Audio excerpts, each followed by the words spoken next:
Selle aasta esimesteks külalisteks Innokas olid Tallinna Tondiraba huvikooli õpilased. Mõned neist olid Innokas juba teist korda. Ehitati nii üksinda kui meeskonnas.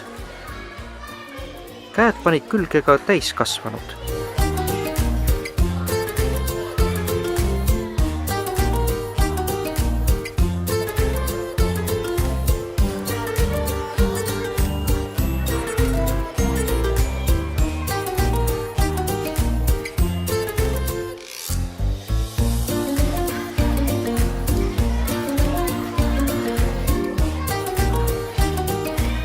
Päev lõppes nagu ikka suure võidusõiduga, kus sai proovida oma sõiduki kiirust ja vastupidavust.